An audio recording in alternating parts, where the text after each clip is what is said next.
Hello and welcome to another episode of the Gritty Hour. I have a very special guest, a friend of mine who I know locally here in Millbrook, New York, Nick Hudak, who's an accomplished opera singer. And we're going to talk a lot about his career and what he has plans for the future, etc. And it's going to be a very interesting topic. So welcome to the Gritty Hour, Nick. Very glad to be here. Thank you so much, Tom. As I said, you and I know each other through the village. You came into my store a couple of times, and I know you. I've known your wife for I've known your wife for many years, actually. So she's been in Millbrook for quite some time. So anyway, how are you doing today? We are doing just fine. How are you doing today? Good, good. So I've heard you sing, and you're a hell of a good singer. I appreciate Uh, that. Thank you. yeah, and I have to ask, how did you first get into singing? Well, it all started when I was very young. I used to go with my grandma and her sister to church, and they were two of the members of the choir at the time. And I remember very vividly how they would give me a one of those hymn books, and I would sit in front of both of them, and then I would sing as best as I could to whatever they were singing at the time. Uh-huh. And but also, my mother was a personal care home administrator, and on Sundays we would take all of the residents into the chapel. And since my mother knew that I enjoyed singing and sang with my grandma, we decided to do the same thing for the residents. So that's basically how it started, and then it grew from there. So you performed for them, the Yeah, residents? I would. I mean, as best as a you know, Yeah. yeah, as Well, best as a youngling could. where'd you grow up, Nick? I grew up in a small coal mining town called Clymer, Pennsylvania, but I was actually born in Punxsutawney, Pennsylvania, you know where the groundhog is and comes up Uh-huh. every Yeah.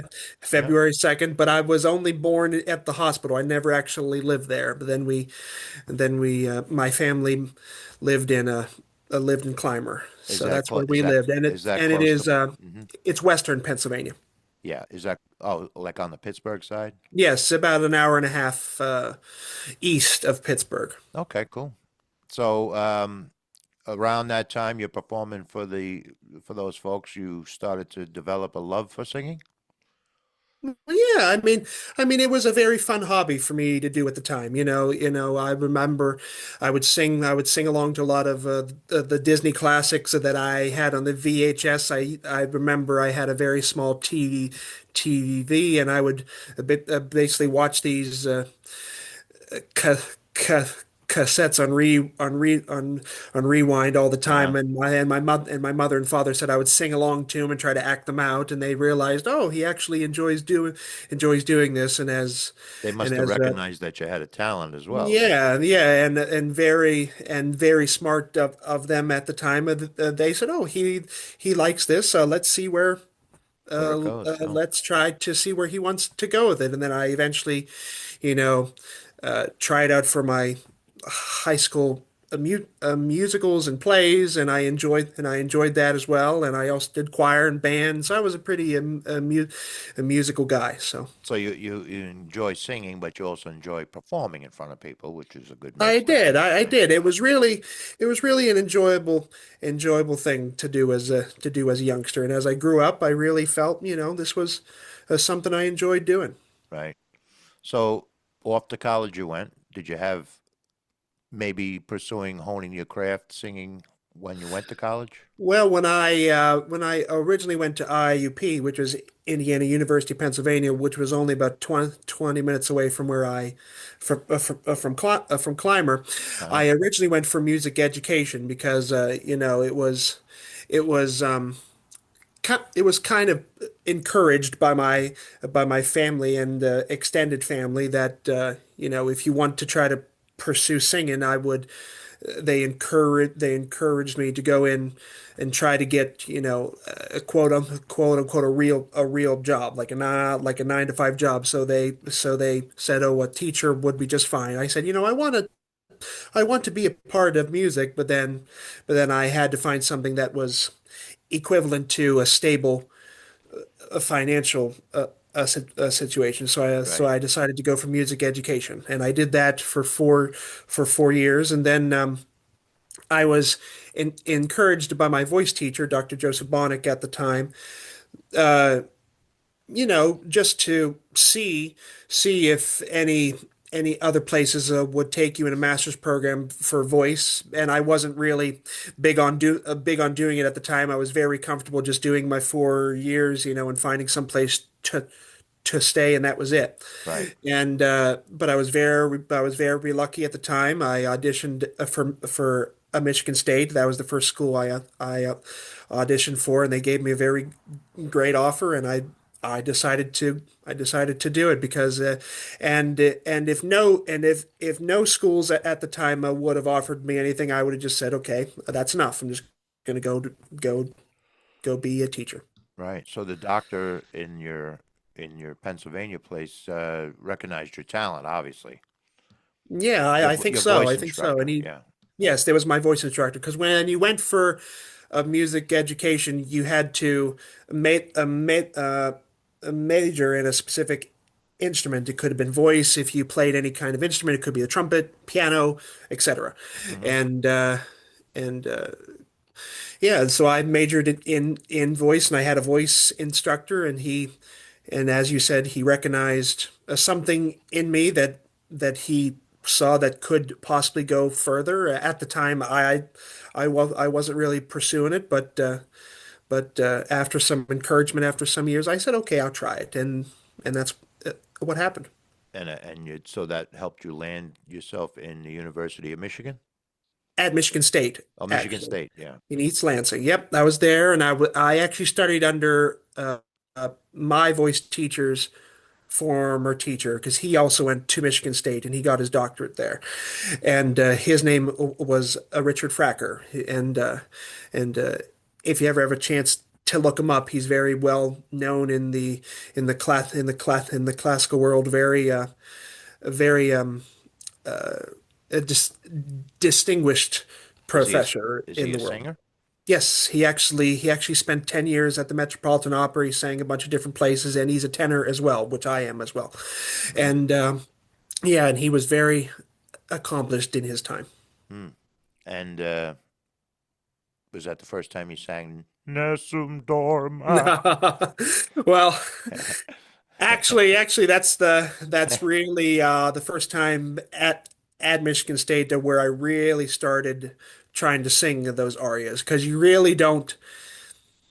It's not encouraged to try and uh, go into that repertoire until you have some sort of stable foundation, stable technique. Because if you do those arias and operas correctly, it could damage your voice. Oh, it doesn't damage mine. Yeah, I sing it in the shower.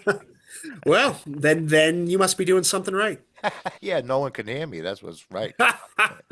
Yeah. So that's interesting. So I think I saw a video of you singing. It wasn't Nessun Dorma, but it was an aria.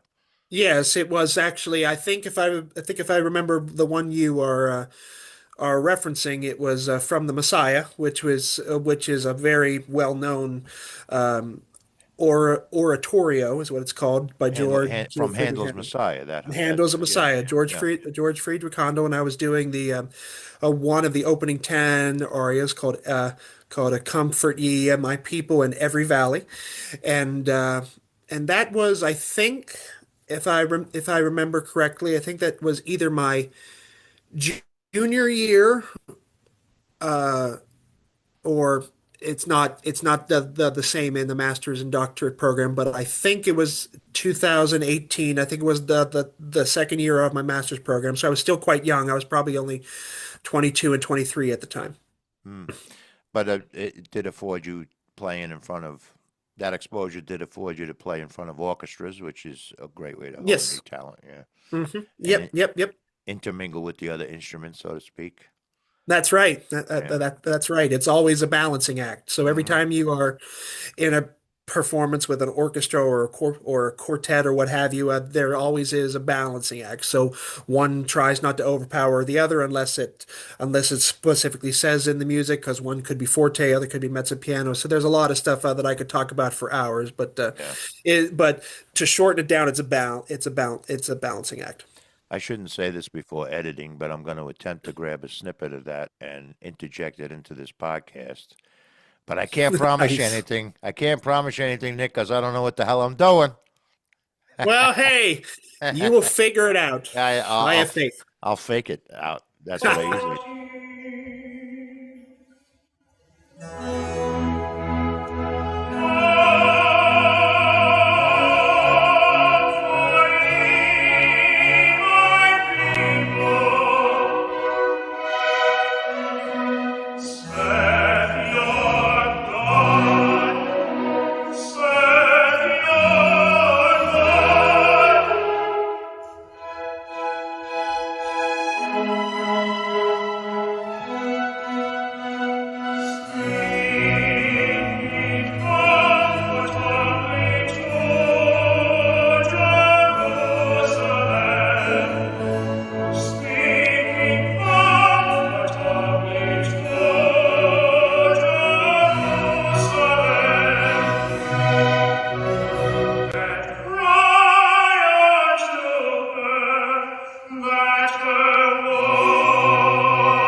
So you graduated from there, right? I did.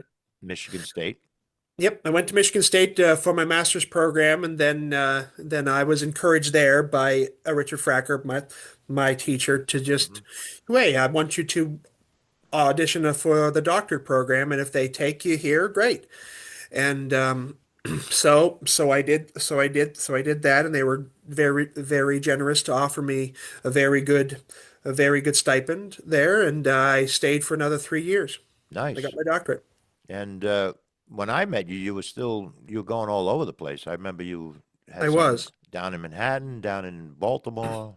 Yep, I was going to New York City, but mostly I was going to Washington D.C. But I also went to Sarasota, Florida, and it was a really strange time because in the final year of my doctorate, which was 2020 into 2021, that's when the pandemic hit and everything shut down. Hmm. So it was really a strange process at the end there, and even after the pandemic lifted, a lot of opera companies or arts groups or they weren't back on their feet, and many of them were not able to come back on their feet. So it was really a struggle to try and do what I wanted to do at the time, but that's how I met my wife, because during the pandemic I was very isolated, as I assume a lot of other people were, and I decided to start talking to people online. I went on a dating site called eHarmony, which I think they still have advertisements around every now and again. But that's how I I've met heard of it. Yeah. my wife, and we started talking. And then after the pandemic lifted, I moved up here to Millbrook. Well, that's fantastic. Yeah, we're lucky to have you here. I appreciate that. I Yeah. appreciate that. I had a recent guest on named Tom Freer who is predominantly a timpaniist.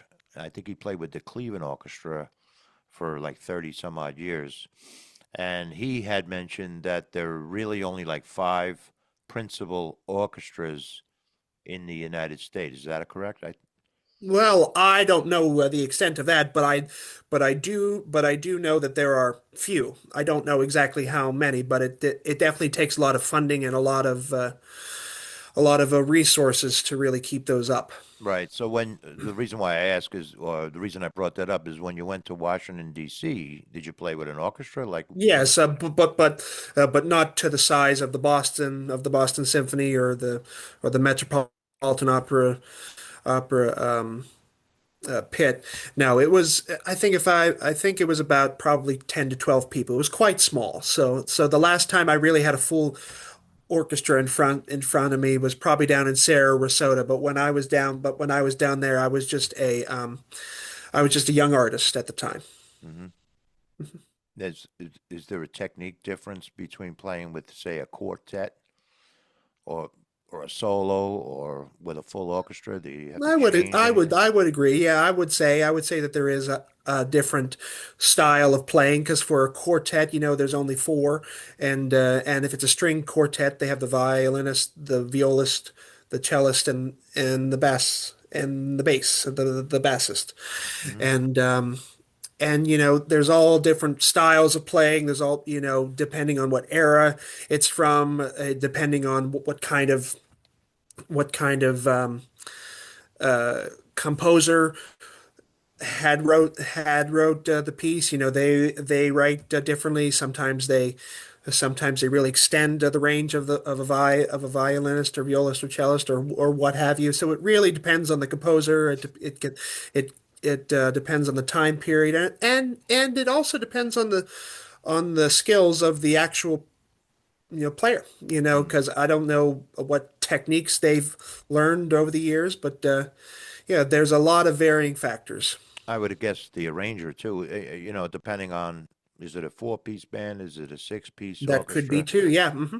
I'm sure the arrangements that dictates the arrangements, right? Yes, and the same thing with choir. If you're in a 10-person choir, you have to sing. I was told by you know, I was educated by one of the choir masters or choir instructors in college, and one of the lessons that stuck in my head is that if you have a 10-person choir, you are supposed to generate a 1/10 of the sound. And say if you're in a 75 person choir, you're supposed to generate 1/75th of the sound. So I'm going to guess that it's the same general idea for like a 120 piece orchestra.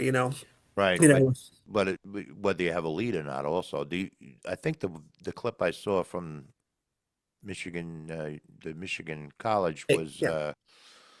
was you had a choir behind you too, did you not? We did. But at that time, during that aria, the choir is not used. So it was just me singing my piece, and then after that, it goes to choir and orchestra, and then shortly after that, it goes to a baritone and the orchestra. So it's constantly changing. Hmm. And do you find you have to change your technique based on that? Well, depending on if you're singing with the orchestra, depending on many, generally, your technique stays the same, and as long as you are producing, the right space, the right amount of body, and other technical terms, y- you should be just fine. It's really the opinion and view of the music director or the conductor to really balance it, Hmm. because as a singer, you can only control what you're doing. Hmm. The conductor or the music director up there, they have control of everything. So if there was one particular spot where they think, "Oh, Nick, I think you were a little bit too quiet there. I really want you to bring that out in this one specific passage," and then I would do that. And then Right. maybe if I'm singing and a trumpeter overpowers me, perhaps the person would say, "Oh, in that part there, I need the trumpets to really play a mezzo piano rather than a forte, so the voice can be heard." Right. Have you ever performed in front of people solo? Just you? Yes, I Is that have. is that daunting? I've done recitals. We've done recitals, which is roughly an hour, which is just me and a pianist, and that is considered a solo recital. If you're talking about a cappella, that's just me. But I haven't done that ever since I was a young a young child. Because what people consider solo recitals is a pianist and a vocalist or an instrumentalist. I almost got you to do it in front of my store. I know, but I was like, for next year's community days or a next time, Yeah. we really should try to have a plan because I really want to make it special. Yeah, well, I appreciate that.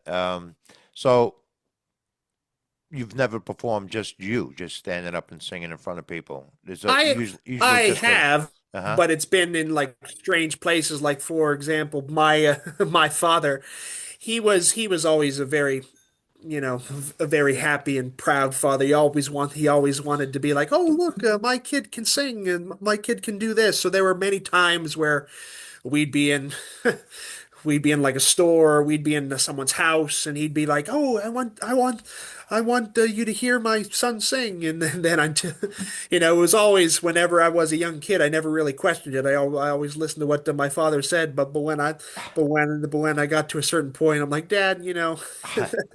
this is really not appropriate. But Do you like it like doing an accompaniment with a piano? Do you like yes, that? Because it's yes, I really really like it. I really like it's much.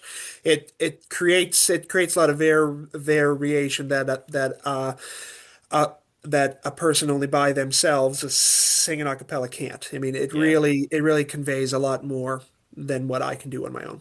And well, with the piano you can really stretch your vocal cords and get it out there too, right? You can.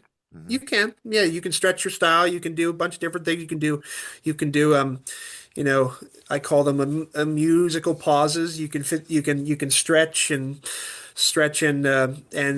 reduce phrases at your leisure, depending on the type of style, depending on the composer. I mean, it's really there's a lot of a wiggle room. There's a lot of room for Yeah.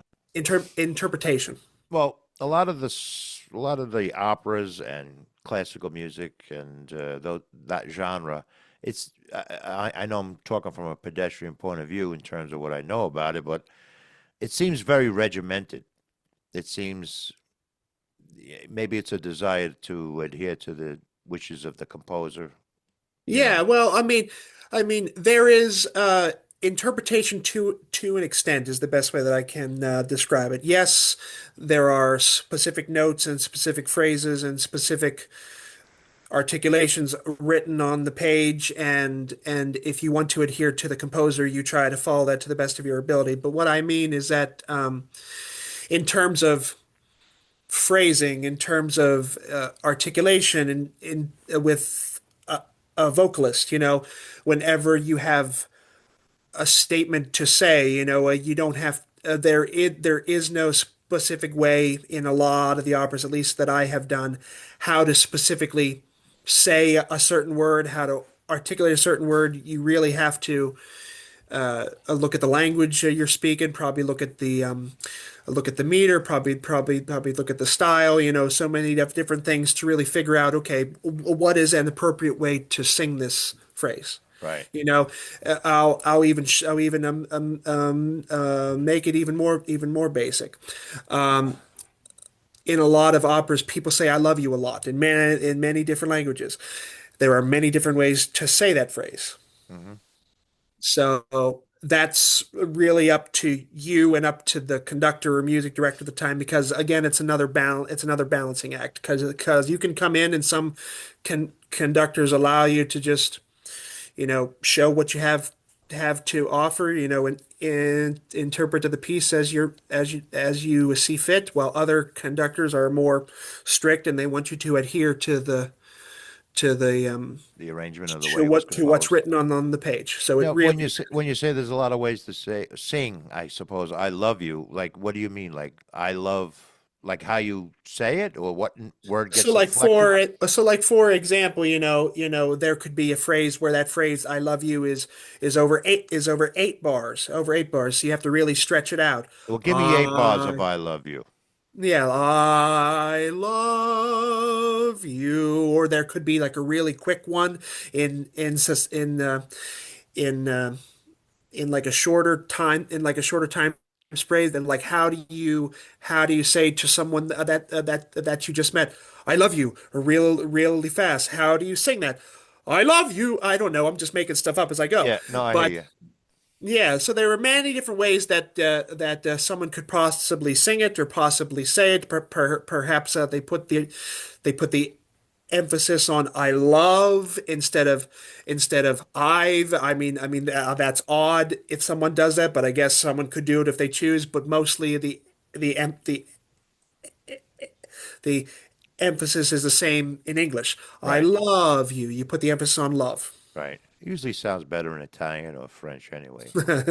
Italian is my favorite. Yeah, well, that's a lot of the operas were written in Italian, right? A lot of the well-known ones are, Yeah, like La Boheme, Tosca, uh, uh, uh, to think of the other ones. Uh, Trovatore, Rigoletto, La Traviata, they're all in Italian. right. In fact, as you were talking, I reminded myself, I did one time you were on the road and I was talking to your wife in the street Hmm. in Millbrook, and she was saying you were doing Carmen, like I was. a traveling Carmen. Well, we weren't doing a traveling Carmen. We just went down to Washington, D.C., and we just performed Carmen down there with an orchestra and costumes and sets. Yeah, and I was Don Jose, and Don Jose is the main tenor in that opera. Hmm. Give me 8 bars of that. 8 bars, 8 bars of that. Let me see if I can remember. Um, so so let's see. Dun dun dun dun Oh, dun. that's the habanera. That's Yeah, Carmen's That's role. Carmen's Yeah, part, but yeah. there is a place where I'll give you the brief lowdown of it. But in the second act, Don Jose comes into this bar or parlor, and he sees Carmen again, and he professes his love to her because he went to jail for her. Because again, I'll go back a little bit. Um, uh, Carmen is a very smart individual, and she knows how to get herself out of unpleasant situations. So Tight she was spots. Yeah. arrested by some soldiers, and she convinced my character Don Jose to let her go, and by using her sex appeal and using her ways of of sweet talk, Influence. and to really be able to convince him that she is in love with him and Uh-huh. wants to run off with him. But what happens is that he lets her go, and then she runs away, and then he gets arrested because he was the one who was supposed to be watching her. Uh-huh. And then in the second act, after he is released from prison, he still has this mindset of like, oh, she wants to see me, so I will track her down, and I will find her, and then we can go off and do what we originally talked about. He goes there, and Carmen's not having anything of it, and he decides to basically lay everything out on the table, and he sings this aria. It's called the flower aria, where he has this small little flower that Carmen threw at him whenever he was watching her, and she was enticing him, and he kept this flower in prison, and this is what I guess helped him get through his Got him through the stint. Yeah. got him through the stint. So he starts to sing to this flower, and eventually goes to her, and he says basically along the line like, this flower got me through prison. I smelled its perfume. It was still there after all this time. It reminded me of you. And then he eventually lays out, Carmen, I love you. This is who I want to be with. So in the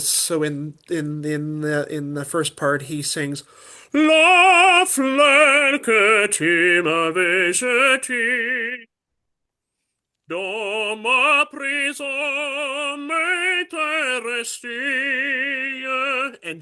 And generally, what he's saying is, this flower got me through prison. Got me through prison, and if you go a little bit farther, it says, the odor was still there, and it made me think of you, and here's where I am now. Mm.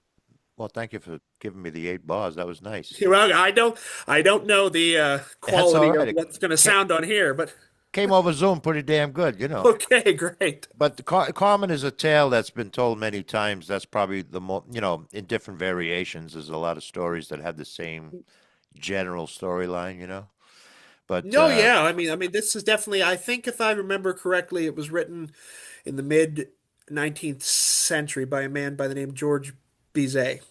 So, and it's French, and it was fun fact. It was not well received at the time. mm, It was people thought it would be a flop, and now it's one of the most well known operas. yeah. Plus, it's been on Broadway, I think, a few times over the years I don't know about as a Broad. I don't know I about think as a Broadway, but play. Yeah, I think so. I'm maybe not. as a play. But Yeah, yeah, that's interesting. But so eHarmony got you up to Millbrook, eh?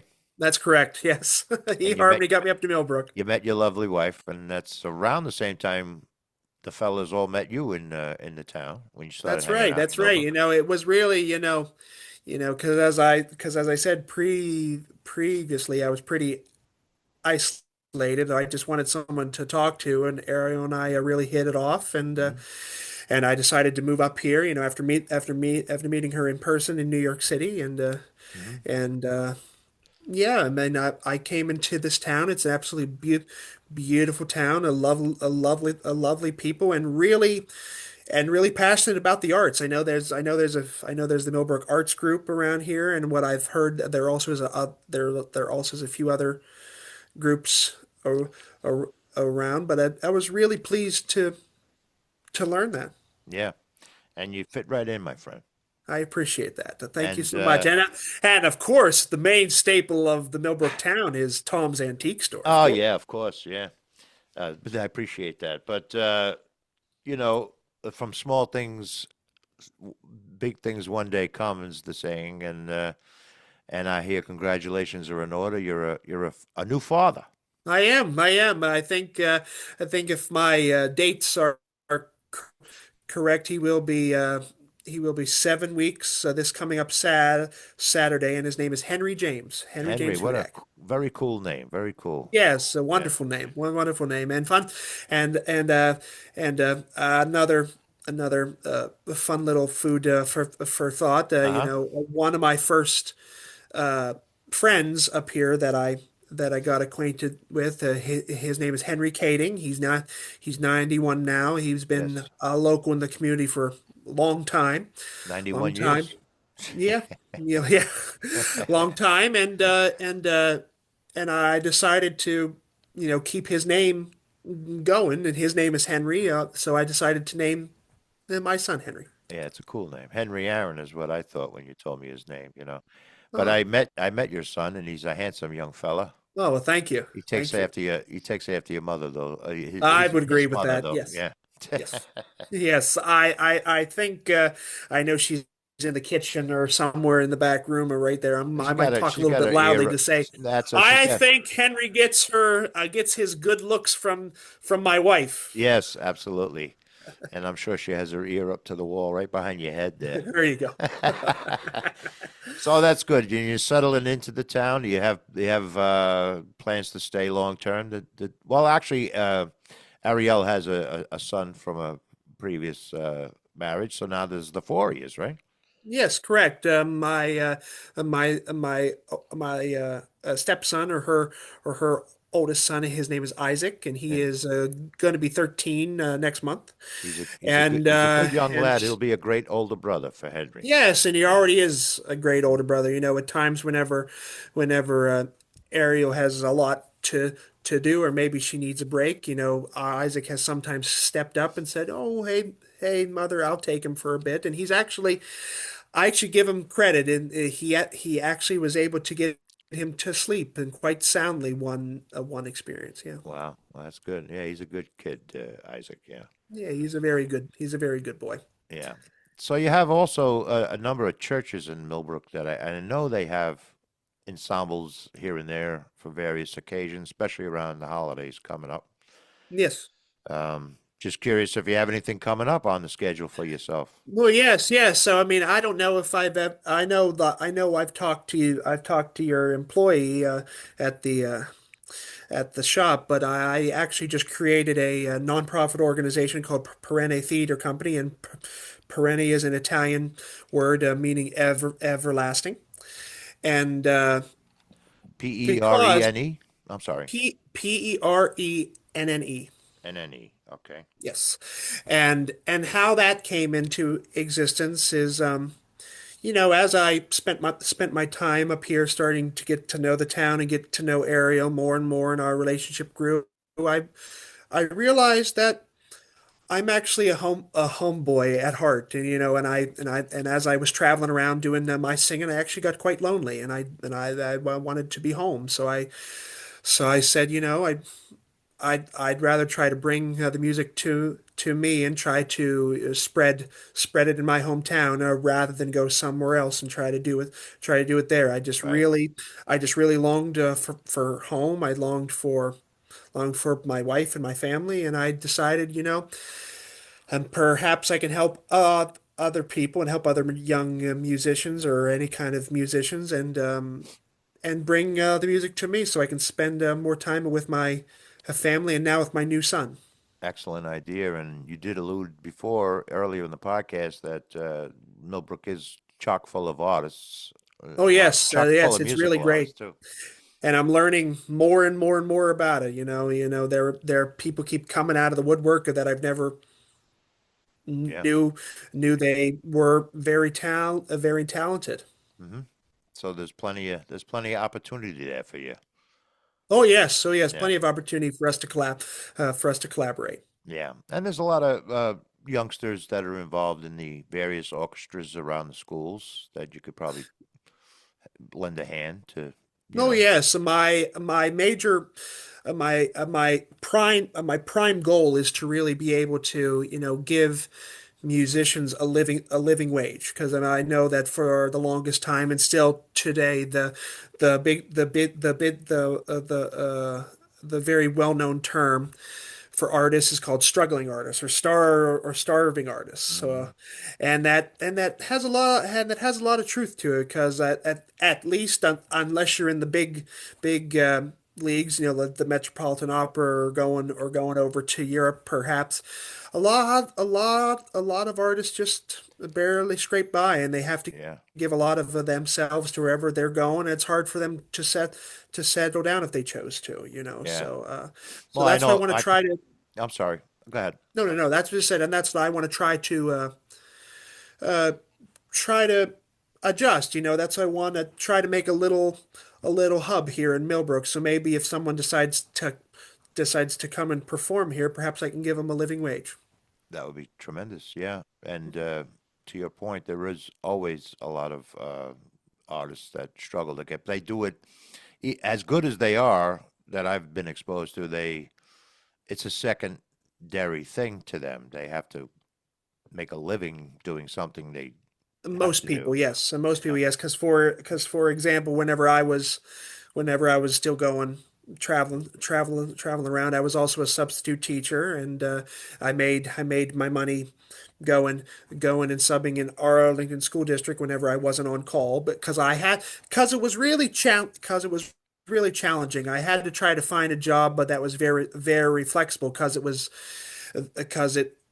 very possible that I could get a call and say, "Hey, I need you to come down to wherever in a few days' time." Well, a lot of jobs are not that flexible.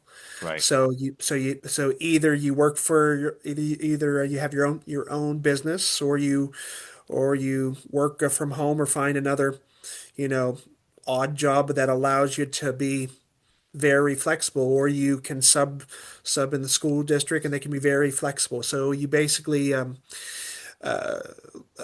what you do for the school is you go online. It's called Frontline, and you say, I'm going to be working on Monday, Wednesday, Friday, or you can even take jobs of the night of. You Right. just go on there, and the jobs are listed. One could be a science teacher, one could be a phys ed teacher, and you just say, I'm going to take this job, and I'll be there on Wednesday morning. Yeah. No, I understand. That's a good Yeah. approach. You have to be flexible, especially when your passion is, the arts, Yep, you Um, definitely do. well, with the theater company, do you see yourself ever in a Richard Fracker? role where you're actually teaching voice? Well, and now that I've really started to settle down here and started to raise a family, I've really shifted my mindset to what I can to what I can do to what I can do for others. Hmm. And I actually really enjoy being the background person. And what that means is I would rather be in an administrative role. I'd rather be the director of something. I'd rather be the person who really nobody really knows is even there, but I want to encourage the other singers to be the front line and the headliner, and I want to kind of help them get there. Yeah. So do you see voice instruction in your future? Yes, I could definitely do that. I'm definitely qualified to do so. Mm. If I chose, I could apply for colleges. I know they want people who have masters and doctorate, but I wouldn't be able to get into law into many of the big places because what they really look for is the experience. Mm. And I don't have a lot of that experience because I only did it for a very short amount of time before I decided to settle down. Because remember, COVID happened in 2020, and a lot of stuff it didn't really come back into full performance mode until about 2022, Right. and then from 22 to about 24, early 25, that's when I started my transition to be like, I really don't want to do this Right. and anymore. So I really don't have a lot of experience going outside and performing. I have some, but what these big schools like at Michigan or Michigan State or the University of Indiana or Florida State and what have you, they want people who have been in the top tier places for like 10, 10 to 20 years or however long. Right. Yeah. Well, you have to do what you're personally comfortable with, That's really what it comes down to, regardless of what your passion is. Oh yeah, but that's what I really want to do. I really want to try to help others get to where they want to get where they want to be. I'm very happy just being a background person. But what I do want to try to do is if whenever we do get full-fledged shows here, I'd like to be the see when I was going through school, I really enjoyed my favorite roles that I liked doing. It was called the comic relief roles or the secondary roles or the compromise roles is another word for it. Basically, the roles that support to the main character, or just basically come in just to be have a little bit of comic relief, or maybe just a person to simply progress of the story from one person to another. So someone that is not the main the main focus. I've always enjoyed that. I've always enjoyed being a, a support character. The behind the scenes mover and shaker. Yes, that's what I like. At first, I never thought I would like that, but as I, care for my son and care for my family, that's what I want. That's what I want to do. It gives me more pleasure in life knowing that, you know, I did something, even though how small it could be, to help someone get to where they need to go. See, like for right now, you know, I am so I am so thrilled just to go to work every day, and I'm now a farm laborer. So I help milk dairy cows twice a week, and I also work on the farm doing the daily chores. Do you sing while you're doing that? Sometimes I sing to the cows. Yes, I sing to Oh, the yeah. cows, Always an and audience. and it just gives me so much pleasure to come back and say to Ariel, look, here's the paycheck from the cows, and this will help get Henry Yeah. some diapers, some formula or what have you, some new clothes. I mean, it really is awesome to know that I did that. Yes. And your primary role now is husband and father. So Yes, and I that's enjoy it I know. tremendously. I know you do. And God bless you. And you have a growing family. And yeah, I have a sneaky suspicion, knowing a lot of people obviously in the area, that you'll have plenty of support on your development of the theater company. I hope so. Yes, because we've already had some early support now. Well, we are still in the early stages, but everything takes time, as you probably know. Yes. Stuff just doesn't work overnight. You actually have to work at it and grow it slowly. Yeah, and I'll mention your theater company in the show notes below this because a lot of people locally do listen to mostly the podcast. Some of them actually watch, even though I always joke I have a face for radio. But a lot of people seem to be watching too. I don't know why. But anyway, Because you do have a very good radio voice. I don't know if yeah, anyone's ever told you that. yeah, I have a face for radio too. Yeah, I think so. Thanks, I appreciate it. But anyway, it's been a great pleasure having you on. I'm leaving a little time. I took up a lot of your time, and I appreciate it. And I want to leave a little more just in case I am successful in stripping a little bit of that aria out of that video and interjecting it here. I'll probably get a copyright strike or something. But you got to live No, on I the don't edge. think so. I don't think so either. You got to live on the edge, Nick. Yeah, I don't think so. Especially when you're doing music that's can be over 300 years old. I don't think anyone's coming after you. Now the composer's definitely not coming after you. If he does, you're in bigger trouble. Yes, yeah, But yeah. say hello to your wife and thank you so much for coming on. It was a great pleasure to talk to you. You're a very interesting fella, and like I said before, Millbrook is glad to have you. Is happy to have you. And thank you for having me on the show. I look forward to hopefully coming on again, and hopefully we can talk more about the company. Hopefully after we Yes, it'll after we probably be start to grow. burgeoning. It'll probably be overflowing with members by then. You I know. hope so. I really hope Yeah, so. I look forward to our next conversation. absolutely. If not in the street, then definitely on the gritty All hour. righty then. All right, Nick. You have yourself a great night, sir. All righty. All Bye. right. Bye. Bye. Bye.